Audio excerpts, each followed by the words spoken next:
ሰላም ጤና ይስጥልን ተመልካቾቻችን አሁን የደረሰን ዜና አለ። የአብይ አህመድ አገዛዝ በትግራይ ላይ ጦርነት ሊከፍት እንደሚችል ተገለጸ። የተለያዩ ተቋማት በዚህ አንጻር ያላቸውን ስጋት በመግለጽ የማስጠንቀቂያና ማሳሰቢያ መግለጫዎችን እያወጡ ይገኛሉ።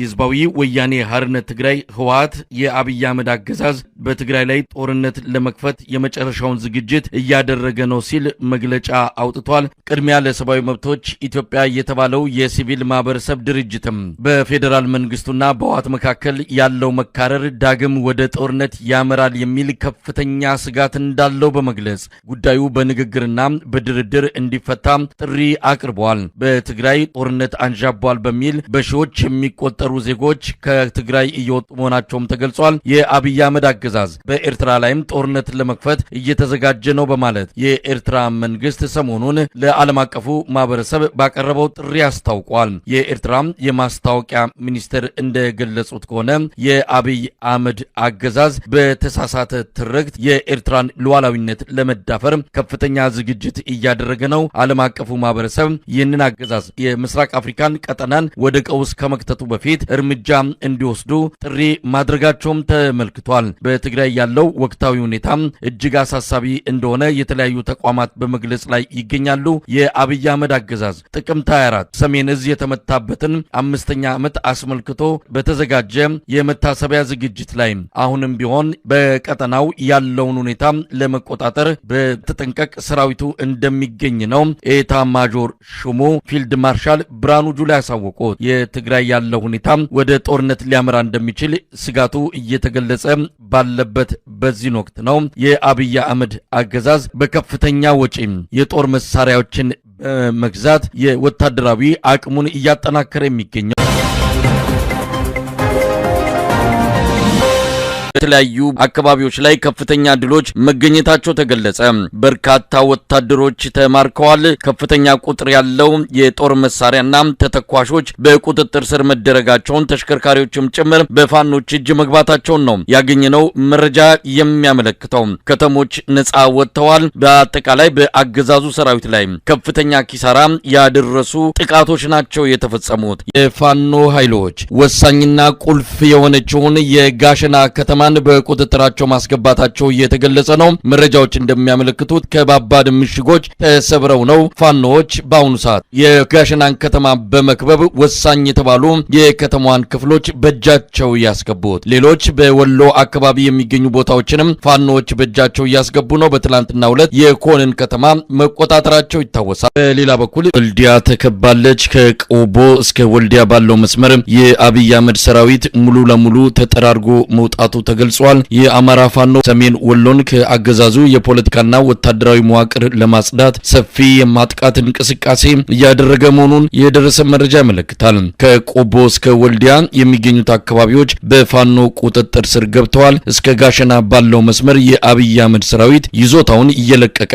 በመሸሽ ላይ መሆኑም ተመልክቷል። የአማራ ፋኖ የጀመረው መጠነ ሰፊ የማጥቃት እርምጃ የሰሜን ወሎን ቀጠና ሙሉ በሙሉ ከአገዛዙ ነጻ በማድረግ ወደ ደሴና ኮምቦልቻ የሚያመራ መሆኑንም ከአመራሮቹ የደረሰን መረጃ ያመለክታል። በጣም አመሰግናለሁ አርበኛ ማርሸት ፀሐዩ። በጣም ረጅም ጊዜ ሆነናል ከሚዲያውም ርቀሃል። ምናልባት ከመዋቅር ጋር በተያያዘ ብዙ ስራ እየሰራችሁ ስለሆነ በዚህም የጠፋበት ምክንያት እንደሚሆን እገምታለሁ። እንኳን ደህና መጣ በድጋሚ።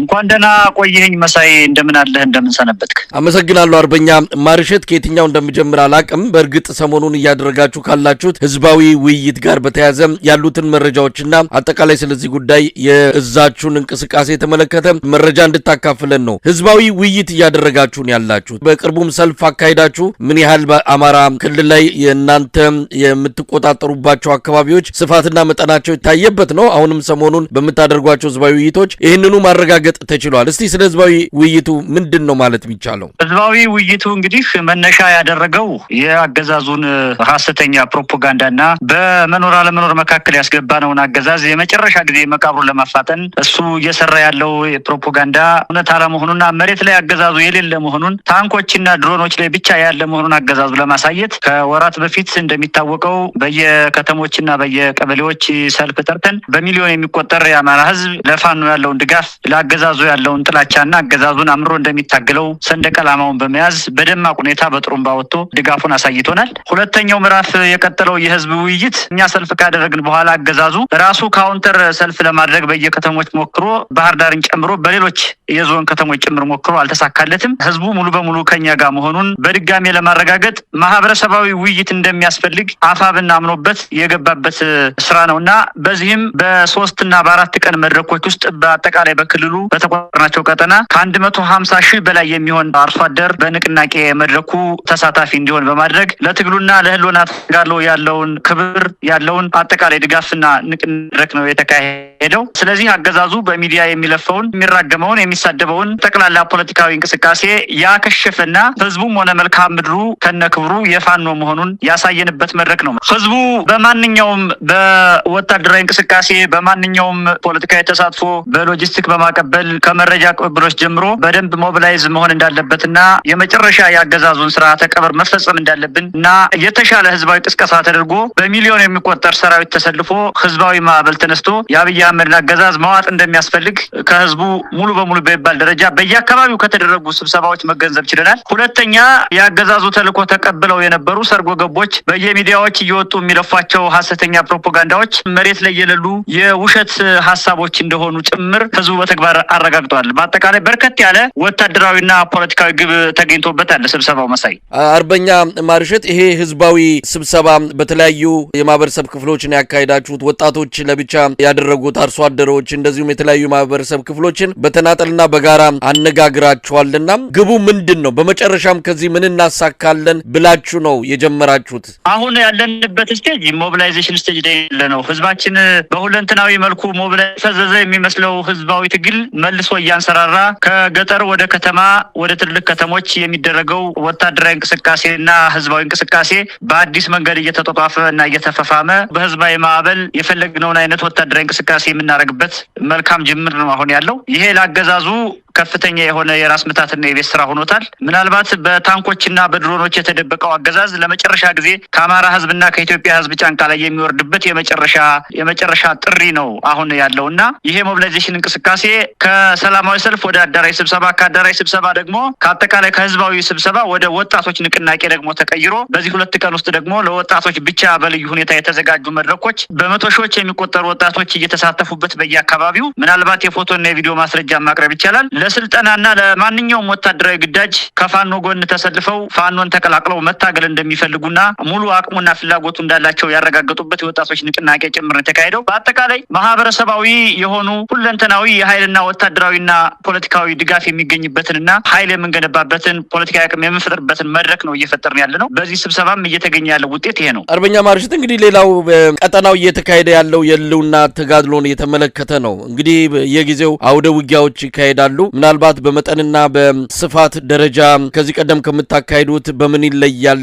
በተለይ አንድነቱ ከመጣ በኋላ ብሔራዊ ንቅናቄው ከተመሰረተ በኋላ ብዙ ነገሮች ከናንተ ይጠበቃሉ። መዋቅር እየሰራችሁ ወደ ታች እያወረዳችሁ ይሄም ጊዜ እንደሚፈልግ ብንረዳም ነገር ግን ካለው ጊዜ የማይሰጥ የኢትዮጵያ ሁኔታ አንጻር የአውደ ውጊያ እንቅስቃሴዎች በመጠንና በስፋት ከዚህ ቀደም ከሚደረጉት ምንም የተለየ ነገር የለም የሚል አስተያየትም ይሰማል። ለማንኛውም ከአውደ ውጊያዎች አንጻር ምን ላይ ነው ያላችሁት? እንግዲህ አፋብን ከተመሰረተ ወዲህ በአውደ ውጊያ ደረጃ ሽግግር አድርገናል። የውጊያ ሽግግር አድርገናል። ሽግግሩ ምንድነው? ከዚህ በፊት ከሂት ኤንድ ራን የውጊያ ስልት ወይም ከፈጣን ማጥቃትና ከመቶ መሰወር የውጊያ ስልት ወደ ከበባ ድምሰሳ በመቀየር ሽግግር በማድረግ ወረዳዎችን የመቆጣጠር በርከት ያሉ የጠላት የሎጂስቲክና የሰው ኃይል ክምችት ያለባቸውን አካባቢዎች በመምታትና በማጥቃት መሳሪያዎችንና ሎጂስቲኩን የመቆጣጠርና የመማረክ ሽግግር አድርገናል። በዚህም የተሳኩ ኦፕሬሽኖችን እየሰራን ያለ ነው። በተጨባጭ 3 እና 4 ወረዳዎች ላይ እየሰራ ነው። ወረዳዎችን ጭምር ነጻ በማድረግና የጠላትን ክምችት በመምታት ሎጂስቲኩን ጭምር በመቀበል የጠላትን ኃይል መበተን፣ የጠላትን ቤዝ በማሳጣት የወገንን የሎጂስቲክ አቅምና ወታደራዊ አቅም የመጨመር ስራ እየሰራን ነው። በውጊያ ደረጃ ሽግግር አድርገናል ማለት ይቻላል። ከአፋብን ምስረታ ወዲህ እንግዲህ በውጊያ ደረጃ በቴዎድሮስ ብቻ በአዴት ያደረግነው፣ በጃዊ ያደረግነው፣ እንደዚሁም በአዊ በደጋዳሞት ያደረግነው፣ በሰዴ ያደረግነው የከበባ ድምሰሳ እጅግ በጣም የተሳካና የውጊያ ሽግግር ያደረግንበት የተደረገበት የኛ የወገን ኃይል የወታደራዊ አመራር ጥንካሬ የታየበት የወገን ኃይል የስምሪት ጥንካሬ የታየበት የጠላት ቤዝ የተመታበትና ጠላት ደግሞ ሳይፈልግ በግድ ቤዙን ነቅሎ እንዲለቅ የተደረገበት በርከት ያለ የቡድን መሳሪያ የተገኘበት በርከት ያለ ሎጂስቲክ ተተኳሽ ምናልባትም ከግማሽ ሚሊዮን በላይ ተተኳሽ የተገኘበት በርከት ያለ ተሽከርካሪ የጠላት የተማረከበት ወታደራዊ መኮንኖች፣ ኮሎኔሎች፣ ሻለቆች፣ መቶ አለቆች የተማረኩበትና የተደመሰሱበት ውጊያ ከአፋ በመስረታ ወዲህ አድርገናል። ይሄ በቴዎድሮስ ዕዝ ብቻ ነው። በእዝን ብንወስድ እጅግ በጣም በቁጥር የገዘፈ ሰራዊት ተማርኳል። በቁጥር የገዘፈ ሎጂስቲክ ተማርኳል። ቀጠናዎች በቁጥር ስር ገብተዋል። በምኒልክ ዕዝም በተመሳሳይ እንደምታውቀው ነው። እንደዚሁ አሳምነው ዕዝም በበርካታ አካባቢዎች የተደረጉ አውደ ውጊያዎች አፋብን ከተመሰረተ ወዲህ የውጊያ ሽግግር ማድረጋችን የአመራር ጥንካሬ መኖሩን ያደገ ሊደርሺፕ መኖሩን የፋኖ ኃይል የማጥቃት ስልት ከጊዜ ወደ ጊዜ እያደገና እየጨመረ የመጣ መሆኑን ነፃ ቀጠናዎችን የመቆጣጠር የማስፋት ስራ እየተሰራ መሆኑን በተጨባጭ የሚያሳዩ መሬት ላይ ያሉ እውነታዎች ናቸው። መሳይ